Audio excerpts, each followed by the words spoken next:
Добрый день, дорогие друзья! И вот снова мы с вами на встрече, на наших ландшафтных встречах с княгиней Марисоль де ла Тур-де-Верн, которая приготовила нам сегодня новый сюрприз и новое удивительное путешествие с одним из удивительных людей, которого она нас сегодня познакомит.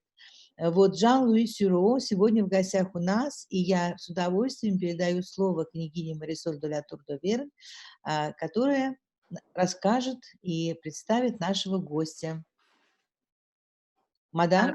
maintenant, la parole est à Marisol pour présenter notre invité d'aujourd'hui dans nos rencontres de paysages français. Bien.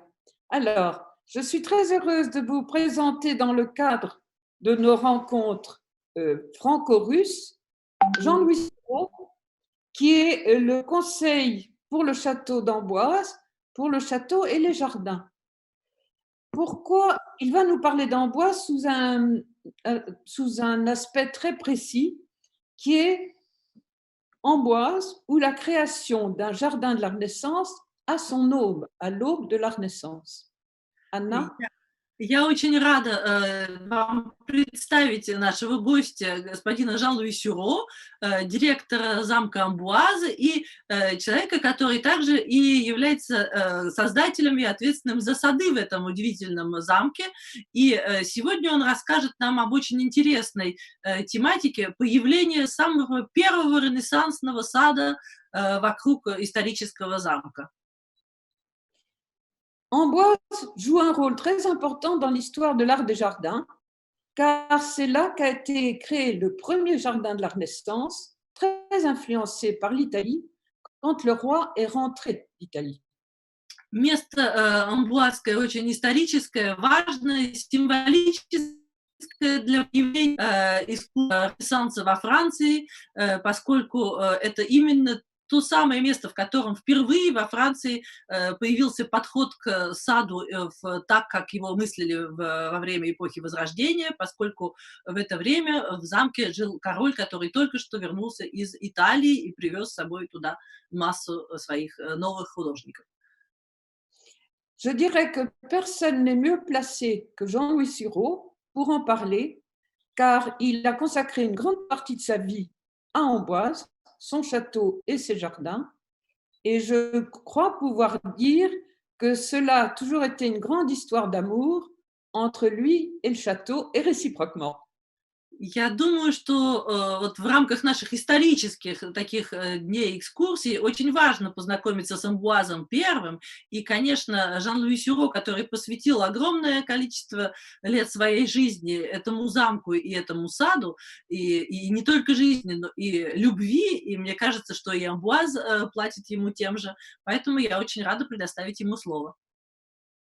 Alors, cher Jean-Louis, je vous passe la parole. Жан-Луи, теперь вам слово.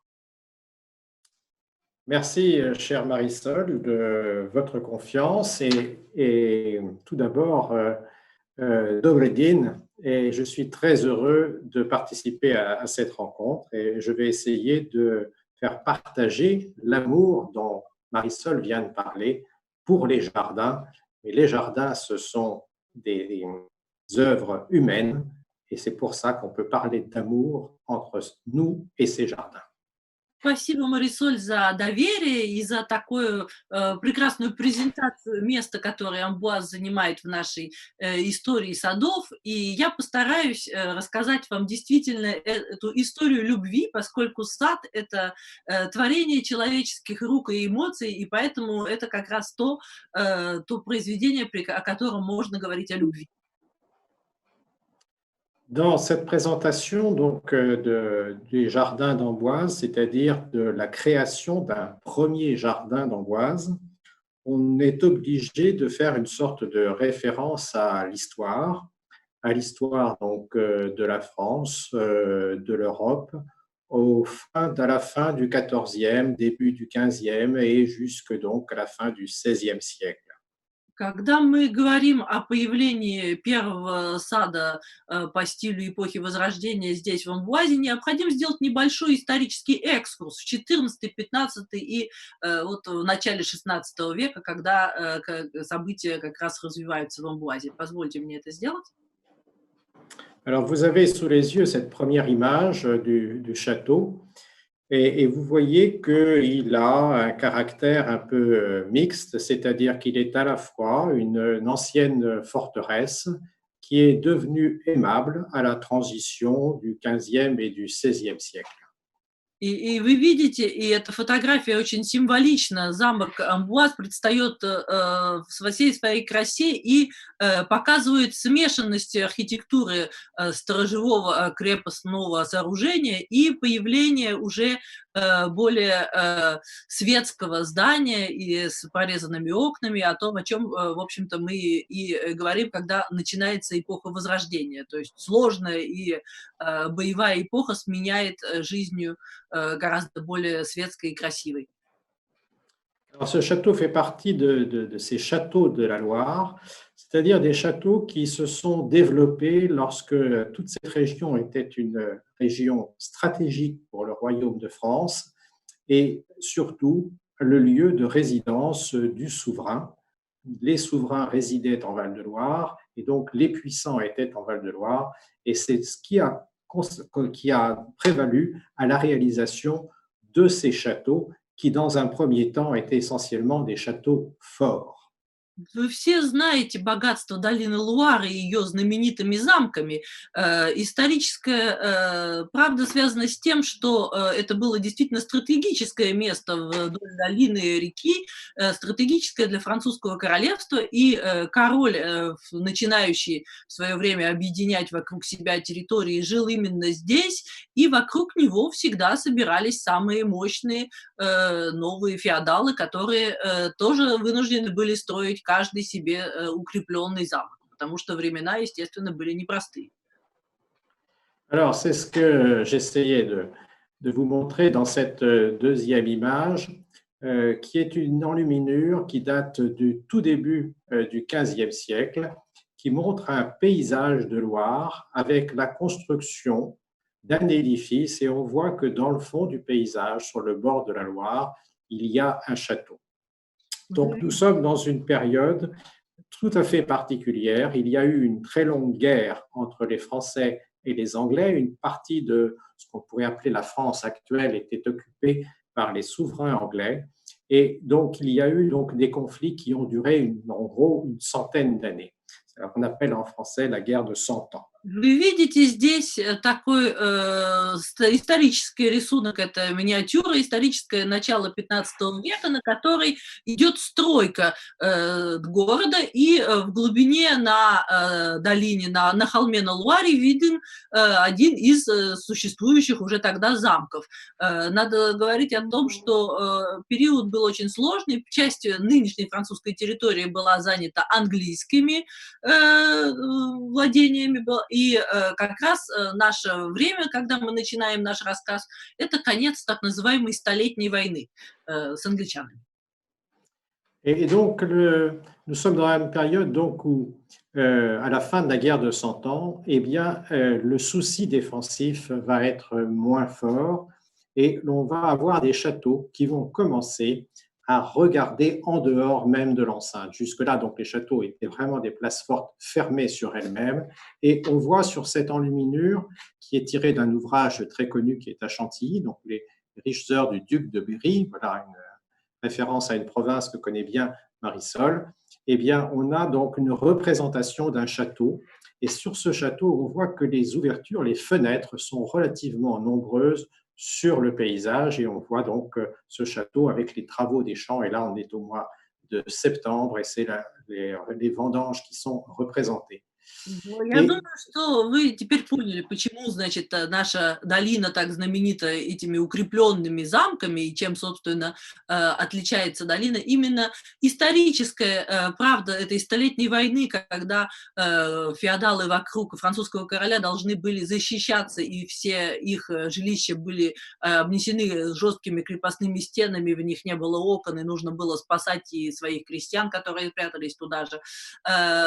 Предыдущая картина, миниатюра из знаменитого часослова герцога Берийского, хорошо известного Марисоль, потому что ее замок находится в провинции Бери. Est-ce que vous pouvez remettre la précédente image pour que comme ça avec le duc de Berry. Ouais. И здесь вы на этой миниатюре вы хорошо видите вот этот парадокс жесткого защищенного замка, в котором в начале эпохи Возрождения, после окончания английской войны столетней, появляется возможность посмотреть снаружи, прорезать окна, и жизнь становится мирная. Здесь сцена сбора винограда осенью, и вот это и становится рубежом для совсем изменения образа жизни этих укрепленных замков и для, собственно, появления садов. vous voyez sur cette image suivante, qui est à peu près de la même époque, apparaître dans un angle un univers de jardin. Il est annexé à la forteresse, il est juste à côté de la forteresse. C'est un tout petit univers très protégé et on est bien dans l'idée que le jardin, comme le jardin d'Éden, c'est un peu une exception, c'est un monde qui est très généreux, très riche, alors que l'environnement, lui, est assez hostile. C'était cela, l'Éden, évidemment, pour les rédacteurs du livre, de la Bible, puisque c'était l'oasis par rapport au désert. Là, dans l'univers des médiévistes, des gens du Moyen-Âge, eh bien, c'est un petit monde qui est très préservé des périls que sont les périls de la guerre. Что мы видим на этой миниатюре, которая примерно того же времени, что и миниатюра из часослова берийского герцога? Вы видите достаточно небольшой сад, точно прорисованный и близко лежащий к старинной средневековой церкви. То есть это переходный период, когда после довольно долгого военного времени мирное время начинает позволять придворным и богатым французским феодалам позволять себе радости жизни в этом Эдене, искусственном саду, что значит, так же, как и в Библии, Эденский сад – это то, что контрастирует с общей опасной жизнью, и здесь вот есть радость и любование природой, которая уже усовершенствована руками человека. Sur cette enluminure, vous avez une autre représentation du jardin. Vous voyez que le dessin lui-même est extrêmement simple. Ce qui est recherché, c'est le raffinement, le lieu donc qui est très protégé, très sophistiqué. Вы видите еще один сад переходного от средневековья периода, где сад практически еще монашеского рисунка, но чувствуется любовь к деталям. Опять-таки сад закрыт стенами. В нем люди, которые пользуются радостью этого сада, чувствуют себя в безопасности и могут любоваться каждой детали природы. Alors j'ai choisi cette représentation d'un château que beaucoup de gens, y compris en France, connaissent moins, c'est le château de Châteaudun.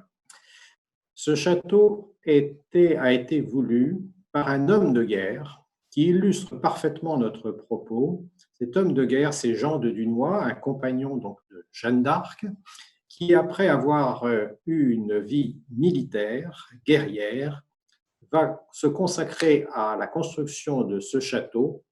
Et c'est encore un château fort, mais au risque d'affaiblir la force, la défense de ce château, il va faire créer une terrasse que l'on voit devant, une terrasse surélevée avec un mur avec des créneaux qui lui permettait de voir le paysage. Et donc, on a un petit jardin qui est intégré au château. C'est sans doute la première fois que le jardin entre dans le périmètre du château. Этот старинный рисунок не амбуазский. Я выбрал замок, который не так сильно известен даже и среди французов. Замок Шато-Д'Ом, принадлежащий одному из соратников Жанны д'Арк. Интересно этот рисунок особенно тем, что и замок принадлежал, в общем, воинственному достаточно феодалу, который принимал участие в военных действиях, и его замок был очень защищен. Типичная такая неприступная крепость на скале. Но перемена отношения к жизни здесь ознаменовалась созданием практически одного из первых прямо прилегающих к замку садов. Посмотрите, над маленькими крышами сверху видно терраса, которая практически изменила состояние неприступности замка, потому что на ней маленькие деревья, и из замка через двери, через окна можно выйти на эту террасу для удовольствия, значит, соответственно, подвергнуть исторически неприступную крепость, опять-таки, определенной опасности. Et nous voilà arrivés à Amboise avec un dessin très connu d'un grand architecte français qui est plutôt de la deuxième moitié du XVIe siècle. C'est le document le plus ancien que nous connaissons de représentation donc, du château. Et vous voyez donc sur la partie gauche d'un jardin, un jardin en terrasse, alors un jardin suspendu, puisqu'on est très au-dessus du niveau de la Loire, presque 35 mètres au-dessus de la ville et de la Loire. Et donc, l'on a cette création d'un jardin qui a été donc effectué à la fin donc, du XVe siècle. Мы сейчас переносимся уже в Амбуаз. Я показываю одно из самых старинных изображений, которое до нас дошло 15 века, с достаточно сложной архитектурой самого замка амбуазского. И в левой части вы видите такие расчерченные квадраты одного из первых тоже садов эпохи Возрождения. От уровня реки, которая внизу под крепостными стенами, до террасы практически 35 метров, потому что это высокий берег, и еще и постройка сверху этого замка. И вот именно этот замок, этот сад и является первым практически таким уже настоящим садом, появившейся здесь новой эпохи.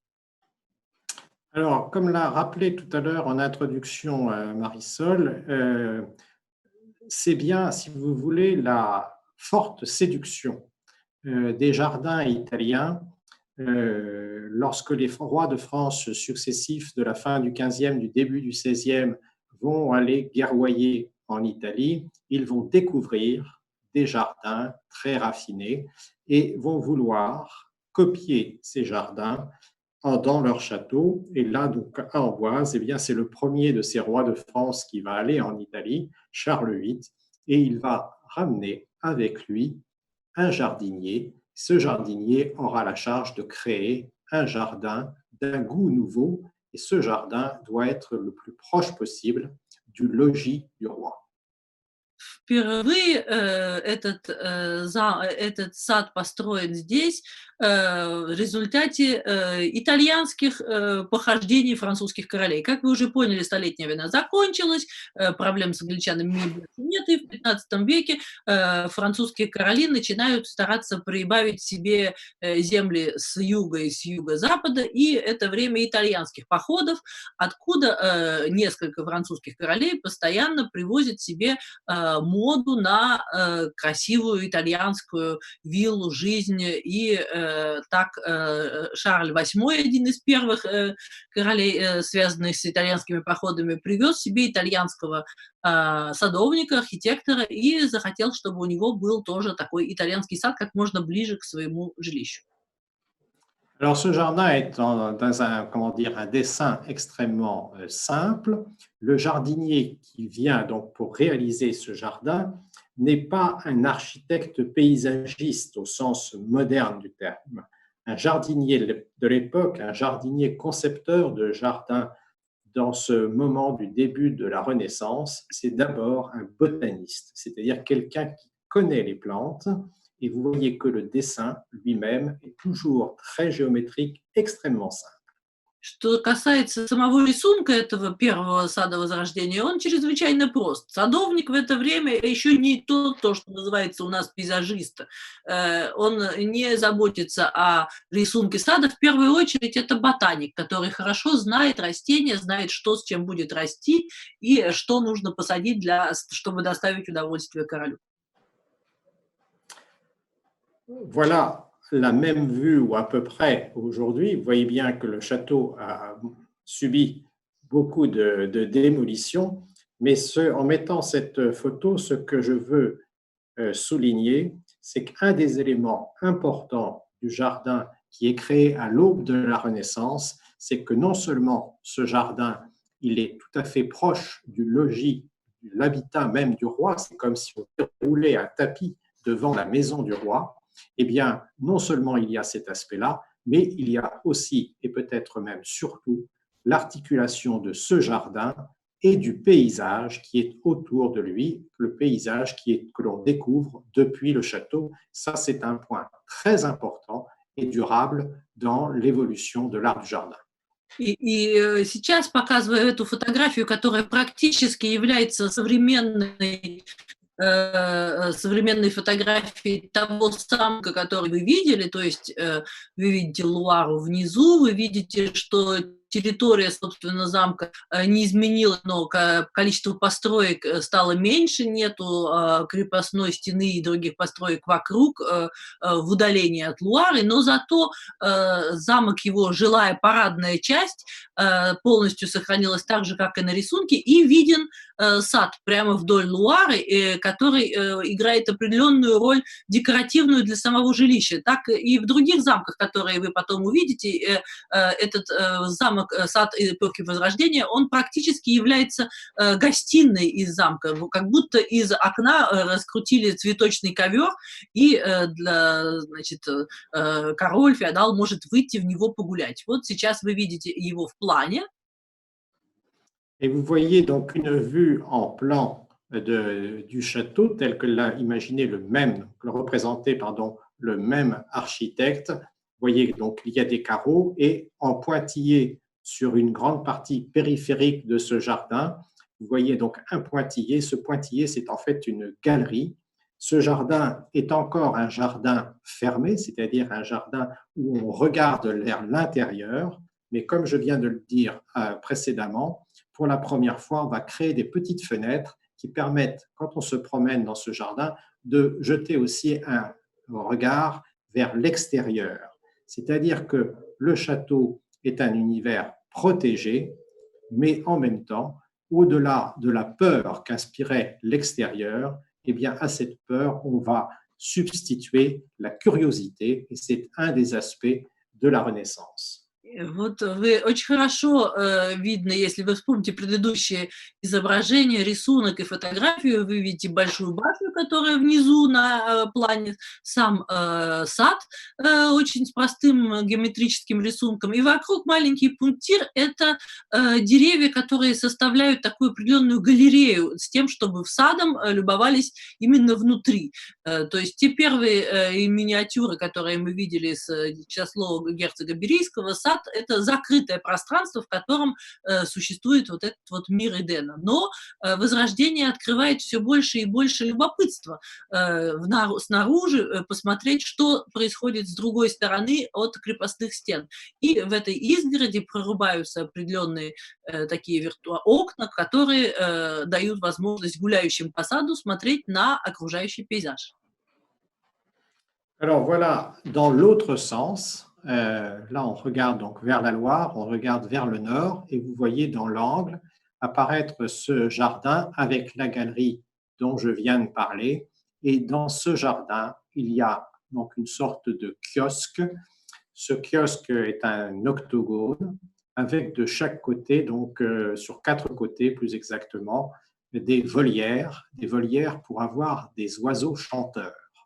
Вы видите, теперь с другой стороны мы смотрим как бы из земли на берег Луары, который у нас теперь наверху рисунка.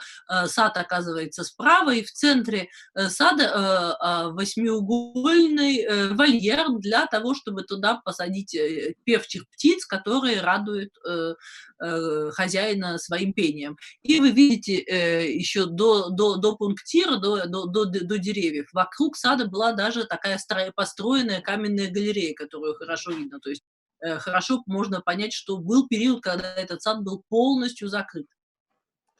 Ce jardin, donc ces jardins de la Renaissance, ce sont des jardins où les cinq sens doivent être en éveil. C'est pour cela qu'on met des oiseaux chanteurs, il y a des fleurs, il y a des fruits. Ce n'est pas des jardins nourriciers, on n'est pas là pour alimenter les cuisines du château, on est là pour créer un univers enchanté, tout à fait généreux, et c'est vraiment le sens même du jardin de la Renaissance, cette référence à l'Éden qui est récurrente dans l'esprit du jardin de la Renaissance.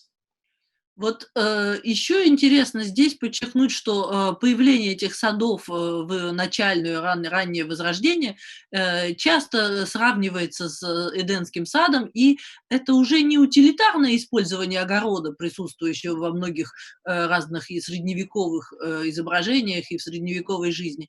Возрожденческий сад должен давать радость всем 5 чувствам. Здесь будут и фрукты, которые можно съесть, но здесь обязательно должны быть запахи, здесь часто бывает вода, и здесь звук, вот поэтому здесь есть вольер для певчих птиц. Alors, je vais y arriver. Le rapport au paysage fait interrogation sur notre rapport à la Renaissance. Quand nous parlons les uns et les autres de la Renaissance, nous avons tendance à privilégier une source de ce mouvement culturel qui est la source italienne. Elle est très importante, évidemment, mais en matière de jardin, je crois qu'il faut aussi être très vigilant et observateur de la peinture flamande du XVe siècle. Et là, vous en avez un bel exemple avec ce merveilleux tableau donc, de la Vierge Chancelière Olympe.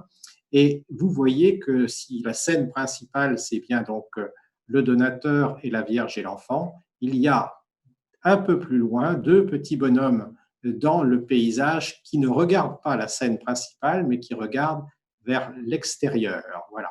Alors on les voit un peu mieux ici.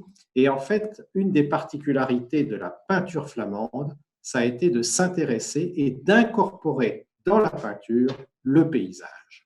Мне кажется, что когда мы говорим о садах эпохи Возрождения, нужно вообще немножко сделать экскурс о том, что такое Возрождение для всего мира, для нас, французов, и для многих других народов. Конечно, это слово связывается с Италией, с итальянскими художниками, но Возрождение – это движение во всей Европе, и на этой голландской картине фламандского художника с представлением Богородицы и святителя, который разговаривает с ней. Мы видим такую маленькую сцену в глубине. Это люди, которые смотрят на пейзаж, и они, по всей вероятности, в каком-то небольшом саду.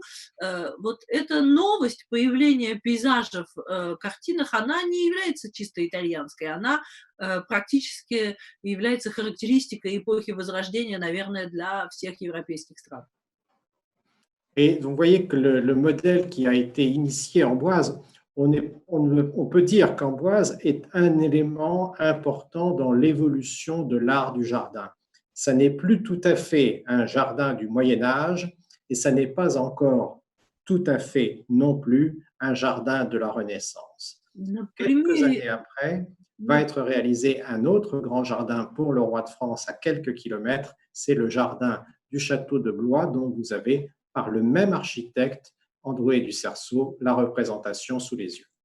И сейчас, когда я показываю вам уже другой сад, сделанный для французского короля в городе Блуа, рисунок знаменитого французского архитектора Андруэ де Серсо, показывает уже сад Возрождения в несколько большем масштабе, раскинувшемся на большей территории и более открытым. Поэтому И и важно было понять, что в Амбуазе мы имеем дело как раз с такой мутацией еще и здания, и сада из периода Средневековья в эпоху Возрождения. Зарождение, именно зарождение сада Возрождения находится у нас. Pour anecdote, parce que je dois aller plus vite, cet autre château, toujours le même architecte, la même représentation, donc de la deuxième moitié du XVIe siècle, d'un autre château qui a disparu, hélas, le château de Bury. Et voyez bien que là, le jardin, le château, domine complètement et s'ouvre complètement sur le paysage. Ce n'est plus une vue un peu accessoire vers le paysage, c'est un jardin qui commence à s'ouvrir complètement sur le paysage et c'est l'amorce d'une évolution du jardin, on pourrait parler du jardin classique français, qui aura tendance à faire en sorte que le jardin soit une sorte, non, plutôt que le paysage soit le prolongement naturel du jardin. Символик, Лёш. Я сейчас показываю вам рисунок сада, который вообще исчез, уже даже замка не осталось, но он интересен в своей эволюции. Все постепенно сад открывается и становится не закрытым пространством, а приходит все больше в интеграцию в природу, в ландшафт, и, собственно, это и станет со временем особенностью французского сада. Французский сад не мыслим без окружающего его пейзажа. Voilà le château d'Amboise représenté au début du XVIIe siècle. Vous voyez encore ce mur, on n'aperçoit pas vraiment le jardin, il est encore là. Et en fait, c'est peut-être les dernières années de la vie de ce château dans sa complexité, puisqu'au XIXe siècle, eh bien, tout va être réaménagé.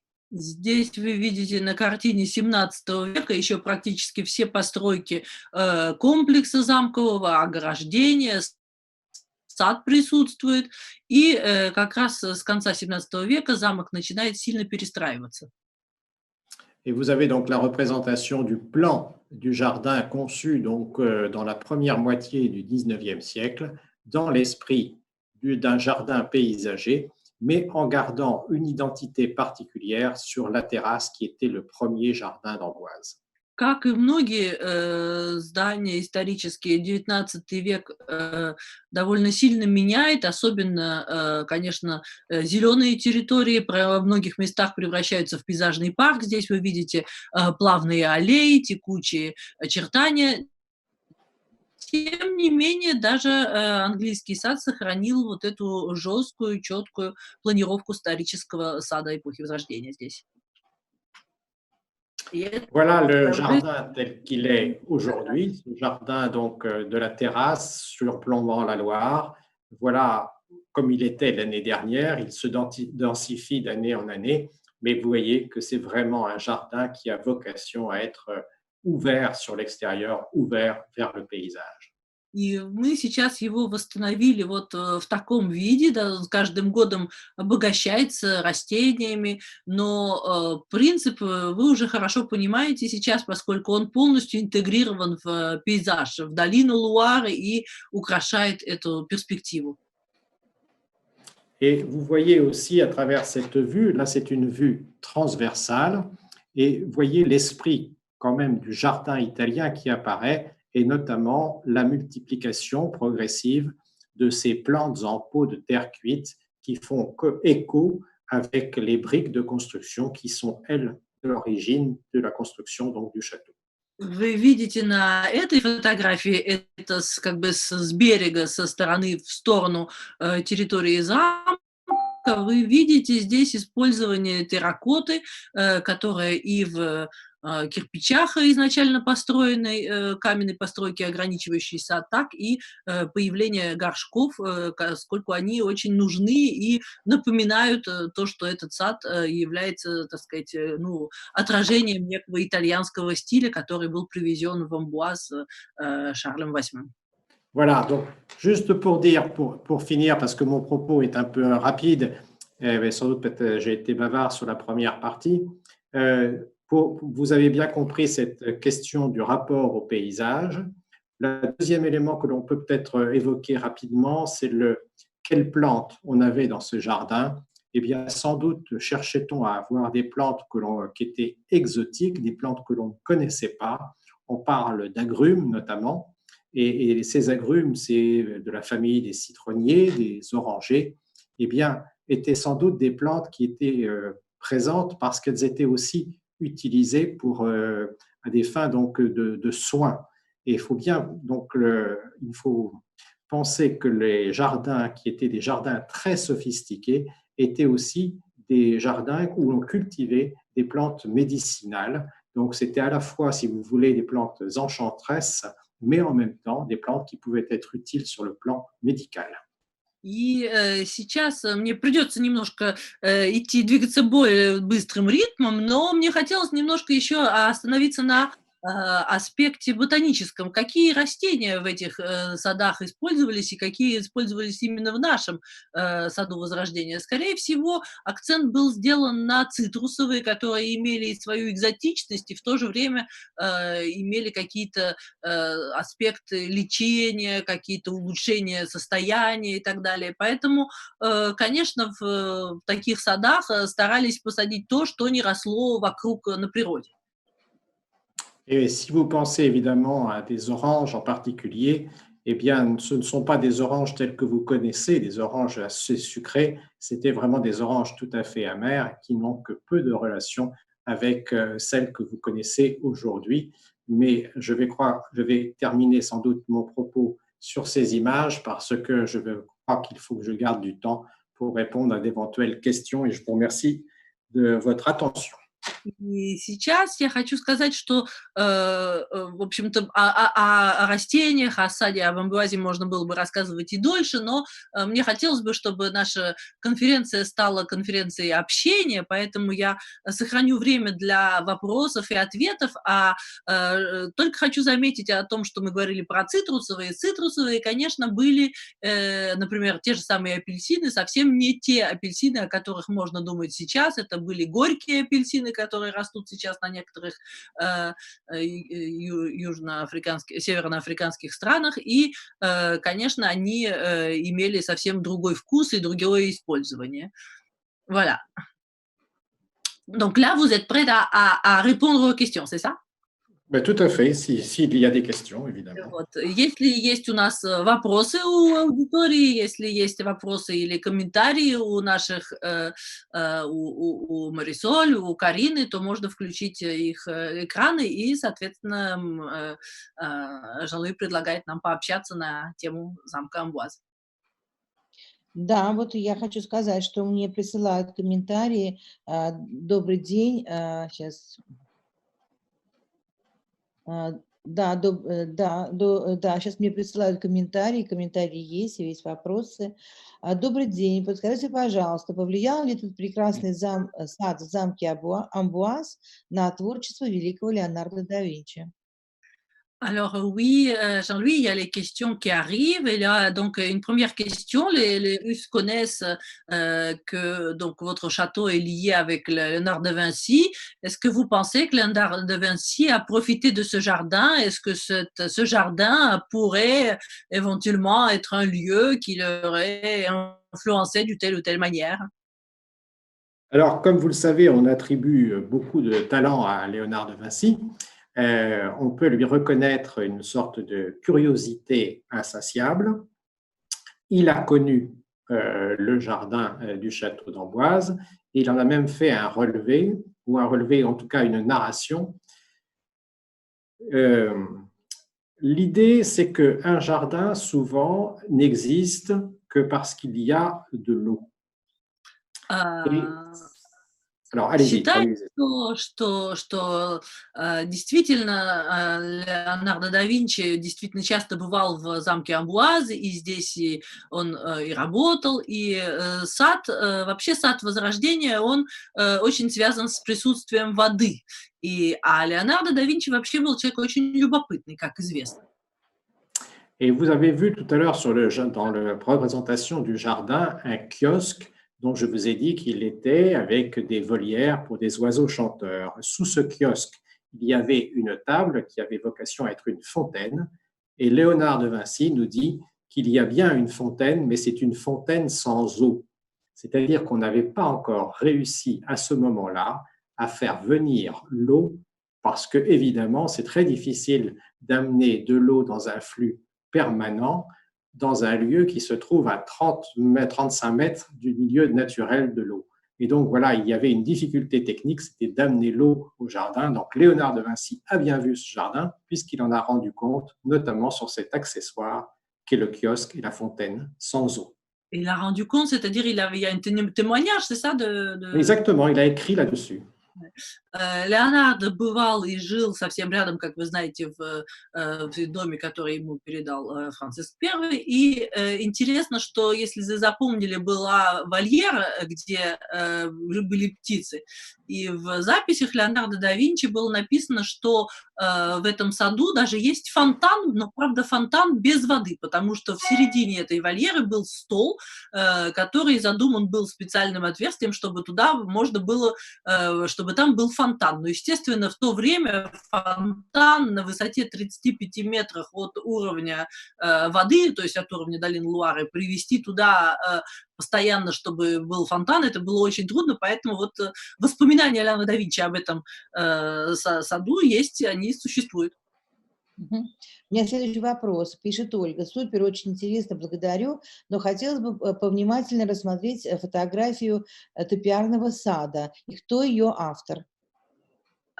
Alors, c'est très intéressant votre présentation, mais sur une des photos, on a vu des jolies taupières. Je suppose qu'il s'agit des bulles, des boules de buis. Qui est l'auteur et qu'est-ce qu'on peut en parler de ce jardin aux taupières? Alors d'abord, l'art taupière est un art du jardin qui est très ancien, qui remonte à l'Antiquité. Во-первых, топиарное искусство вообще очень древнее. История топиара, она восходит к античности. Ce qui a prévalu à la création de ce que Anna connaît bien comme un mot pas facile à traduire, qui est le moutonnement de buis, cette répétition de formes rondes, comme un troupeau de moutons, c'est vraiment le fait que nous sommes sur un espace très irrégulier, en pente, et que pendant très longtemps, on a considéré que le buis était une plante plutôt facile, qui se contentait de terrains assez médiocres et secs, et que la taille se faisait très facilement. C'était vraiment un très bon outil, un très bon élément pour l'art taupière. C'était sans compter ce qui allait nous arriver, c'est-à-dire la pyrale. То, что вы заметили на фотографиях, и то, что, как говорит Жан-Луи, я очень хорошо знаю, а я действительно это очень хорошо знаю, я даже приготовила сзади, у меня есть эти самые шарики, которые я действительно очень люблю. Это топиарные шарики из самшита, которые изначально были посажены здесь Жан-Луи Сюро в качестве напоминания о таком удивительном рельефе, достаточно таком почти горном. И поэтому шарики называют Жан-Луи слово, я его придумала переводить, как овечкование самшита. Это напоминает небольших маленьких барашков, которые здесь пасутся на зеленых лугах.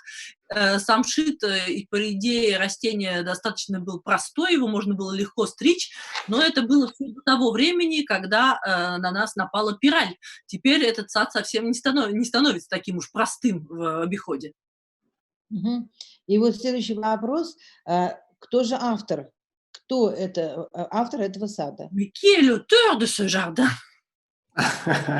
Alors, j'ai une part de responsabilité forte dans la création de ce jardin. Alors, d'abord, le dessin lui-même, tel que vous l'avez vu tout à l'heure, c'est un dessin du 19e siècle, d'un architecte qui n'était pas un architecte de jardin, qui travaillait pour le roi, mais qui a dessiné le jardin comme un jardin, donc tout à fait paysager, on pourrait dire à l'anglaise.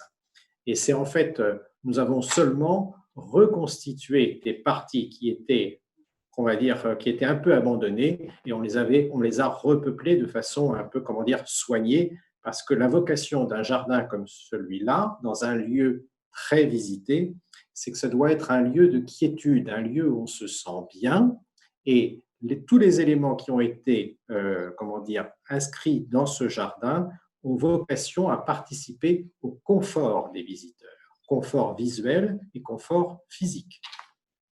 Да, вы говорите об авторе. Конечно, я имею определенную ответственность. Просто поискать настоящего сада, который, естественно, сделан, опять-таки, рисунки XIX века, предыдущий как раз, который вот английский парк, использовал уже эту систему для посадки растений, Жан-Луи Сёрту захотел сделать этот сад приятным местом для препровождения посетителей. То есть эта территория должна быть очень мягкая, удобная, приятная, с тем, чтобы посетители могли воспользоваться ей без каких-нибудь жестких правил, типа по газонам не ходить и так далее. Donc on peut marcher sur les pelouses chez vous, c'est ça? Tout à fait, on peut pique-niquer, on peut marcher sur les pelouses et on peut même cueillir les grappes de raisin quand elles sont mûres, et parce que c'est du muscat et que c'est très généreux, c'est très sucré, et donc quand vous avez un groupe scolaire qui passe au moment où le raisin est mûr, c'est comme un vol de moineaux qui s'abattrait sur une récolte. У нас над вичкованием самшита даже высажены тоже длинные аллеи грозди винограда. И когда у нас являются школьники-посетители, которые имеют право погулять по саду, по газонам и собрать весь виноград, такое впечатление, что стая воробьев прилетела, ну и, соответственно, потом винограда уже не очень много. Вот как раз еще следующий вопрос. Как в условиях коронавируса будет работать сад, и когда его можно будет посетить? Вот пишет тоже Ольга, она живет во Франции и спрашивает, когда можно будет Vous avez посетить. une visiteuse apparemment de France, mais russe, qui vit en France. Et comment vous avez prévu la réouverture? À partir de quand on peut visiter le château d'Amboise et le jardin? Alors le château est ouvert et réouvert depuis aujourd'hui seulement, et nous avons pu, grâce effectivement à la présence du jardin, vous voyez combien le jardin est important, et bien grâce à la présence du jardin, évidemment, on a pu organiser un circuit de visite qui soit confortable et, nous l'espérons, tout à fait sûr pour la santé de nos visiteurs. Но замок наш открыт сегодняшний, как раз первый день открыт. После карантина, насколько сад важен для культурного, благодаря как раз присутствию на территории, мы смогли сделать маршрут, который позволяет посетителям, во-первых, не сталкиваться друг с другом, не вмешиваться по ходу ввода и выхода. И думаю, что наш новый маршрут для туристов будет приятен и интересен. Алло? Да, сейчас нормально все, Аня. Да, ну, остальные идут вопросы, не вопросы даже, а просто благодарность. И сейчас скажу, вот, например, прекрасный замок в готическом стиле. Спасибо большое за возможность приобщиться к историческому памятнику архитектуры. Натали Сан-Жан. Спасибо за такую интересную информацию. То есть, в общем-то, не вопросы, а просто благодарность за замечательный рассказ. От себя хочу сказать, что когда мы были в этой поездке, которую организовала княгиня Марисоль де ла Тур-де-Вернь, мы были с нашей группой, мы были в этом замке, и мы, конечно, получили истинное удовольствие. Понятно, что ничто не может заменить визуального восприятия сада, но все равно знать о саде, понимать его, это, конечно, всегда помогает перед тем, как поехать в эту поездку. И вот так строятся наши все занятия и все встречи с княгиней. Да? Вначале нам рассказывают, объясняют, потом мы путешествуем, знакомимся с авторами, с владельцами замков, с руководителями, и понимаем полностью, как этот сад, этот замок существует. Я вам очень благодарна за этот рассказ. Я не могу, вопросов нету, а есть только одни восклицательные знаки. Спасибо, спасибо, спасибо. И как Карина, il faut que je traduise. Карин, надо передать много. Много восклицательных знаков. Alors là, il faut quand même que je vous transmette. Alors, je veux dire qu'il y a peut-être plus que des questions, il y a des signes d'exclamation et des remerciements. Parce que c'est les gens à qui vous avez donné le voyage comme ça sont contents, ils sont très, très intéressés. Et c'est vrai que c'est notre politique de présentation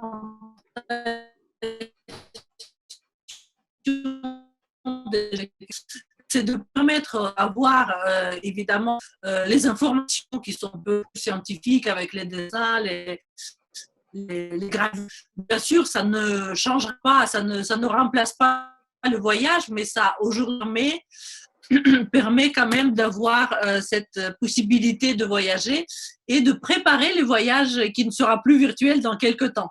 Donc voilà, c'est vraiment très important pour le spectateur apparemment d'avoir cette possibilité de rêver avant de pouvoir venir. Мгм.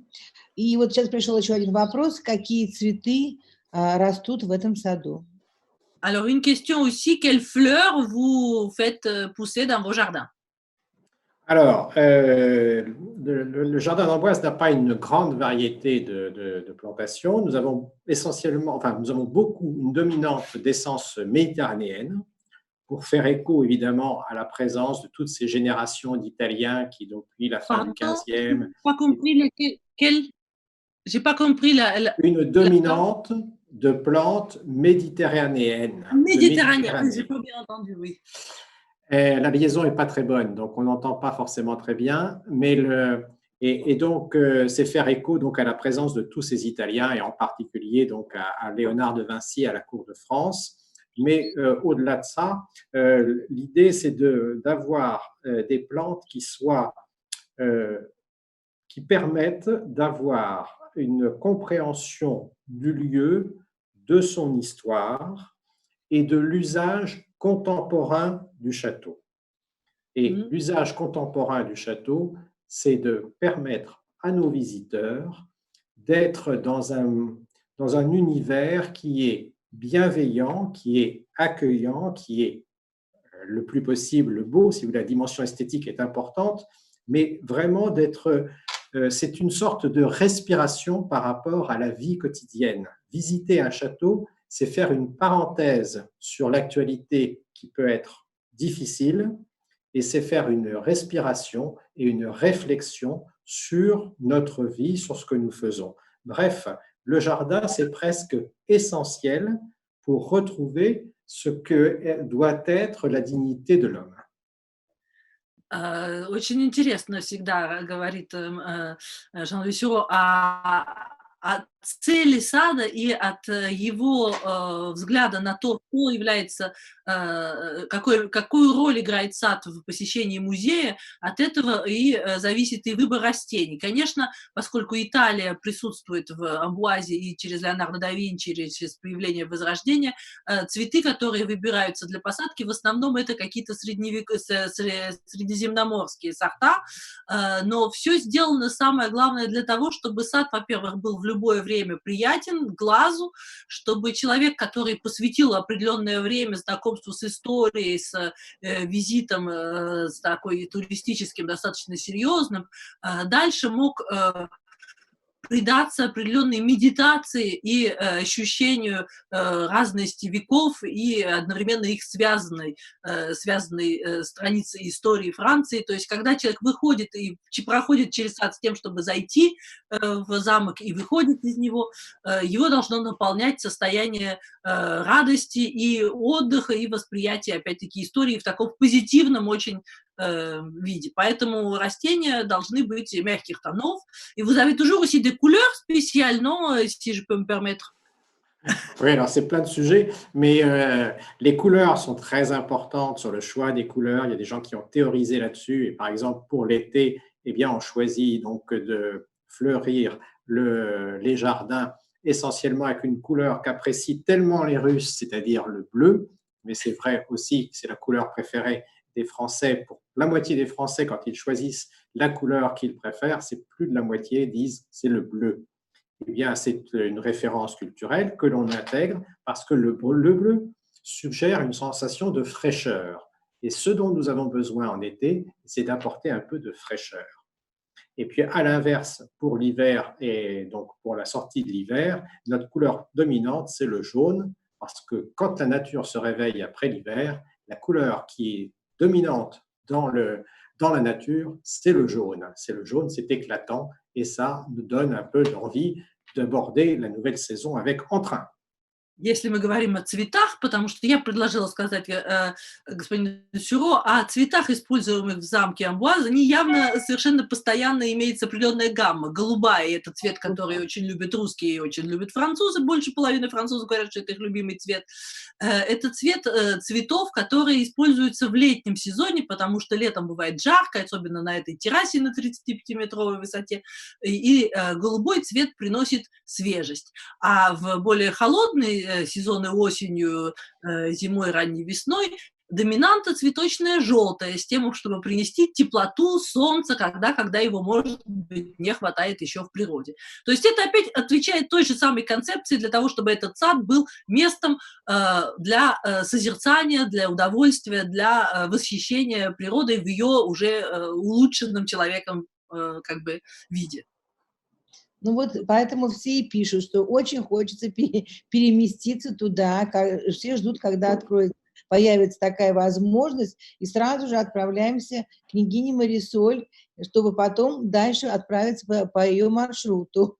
Вот, кстати, вопрос сейчас у меня, вопрос к княгине Марисоль. Какой следующий маршрут она предлагает, и почему она именно выбрала этот сад, в котором мы сейчас находимся? Это сразу два вопроса, сейчас очень мало времени. То есть почему она выбрала именно этот сад, да, потому что она же все сады, которые мы посещаем, она выбирает сама и по своему собственному усмотрению. Вот. И какой будет следующий маршрут? Именно этот сад, в смысле, именно сегодня Амбуаз, и какой будет следующий? Да, почему, да, именно Амбуаз, и какой будет следующий маршрут? C'est donc la dernière question, parce qu'il nous reste probablement 3 minutes. Voilà, donc la question, c'est pour... Donc, Jean-Louis, on dit que tout le monde attend la possibilité de venir chez vous. En vrai, on hâte de voir. En vrai, et pour Marisol de la Tour de Verne, la question, c'est de savoir... donc, vous choisissez ce parcours, et donc, on a compris que c'est important, la fondation de jardin à la Renaissance Amboise. Quel est votre parcours que vous préconisez donc pour le prochain jardin, et comment ça s'articule l'un avec l'autre? Alors, est-ce que vous m'entendez? Parfaitement. Ah, parfait. Bon. Eh bien, l'idée qui préside à cette présentation d'un certain nombre de jardins, c'est de montrer les différents aspects des jardins au cours de l'histoire. Et donc, demain, nous allons faire un grand bond en avant en présentant les jardins de Vaux-le-Vicomte, dont vous avez déjà initié un petit peu, Jean-Louis, la présentation, en disant qu'en effet, on voyait déjà dans la fin du XVIe, le début du XVIIe, un acheminement vers les jardins réguliers à la française. Anna, je vous laisse traduire et je complète après. Очень хороший вопрос, потому что это значит, что публика, слушатели действительно вошли в нашу концепцию. Мне хотелось рассказать об истории французского сада в его постоянной эволюции. И доклад Жан-Луи Сюро уже показал, что сад из средневековой жизни, из огорода превратился в пространство для радости и для созерцания, но в конце 16-го и в начале 17-го, когда мы смотрели фотографию с долиной вокруг и с пейзажем, который составлял такое очень гармоничное сочетание вместе с жесткой террасой сада, выходящей из дворца, это как бы предвещает будущую французскую садовую архитектуру, которая была проведена в своем апогее в саду именно Вольвиконта, который вы увидите в нашей следующей конференции послезавтра. Это будет не завтра, а послезавтра, 22-го.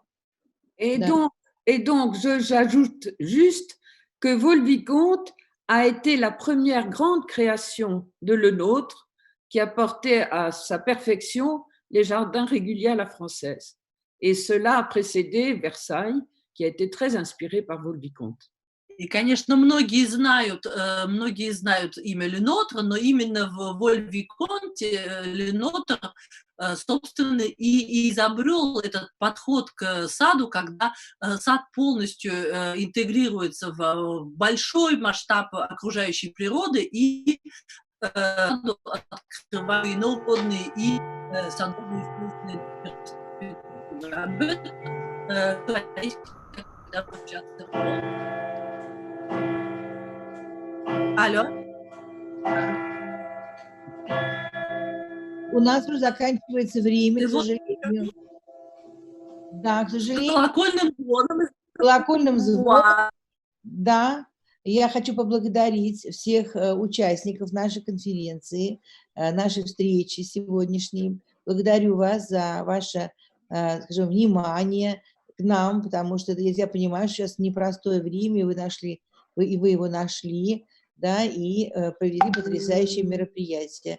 Спасибо большое. Я думаю, что до следующих встреч, и надеюсь, что следующая наша встреча будет не менее интересной. Хочу поблагодарить сердечно Жан-Луи за такой замечательный рассказ.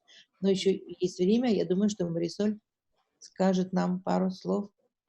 Merci beaucoup. Merci donc, Karina remercie toutes vous, Jean-Louis et Marisol, que vous avez trouvé le temps pendant une période quand même très compliquée de nous rendre, de venir nous voir ici sur notre Zoom pour discuter, pour montrer vos trésors.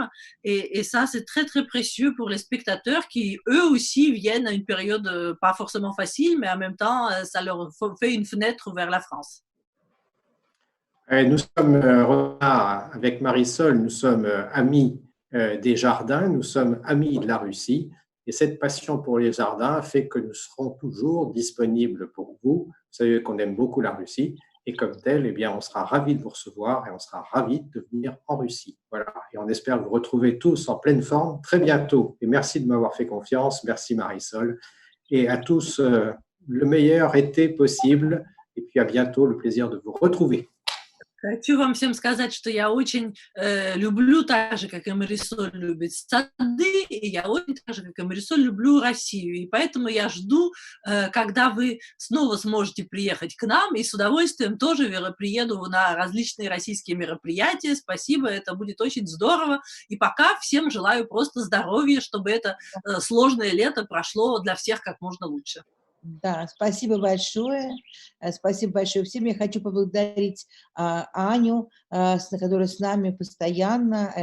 Она является президентом фонда «Культурный перекресток» и помощником во всех наших встречах, которые уже проходят много лет. Спасибо большое всем. Спасибо. Спасибо. Спасибо. До новых встреч. До свидания. До свидания.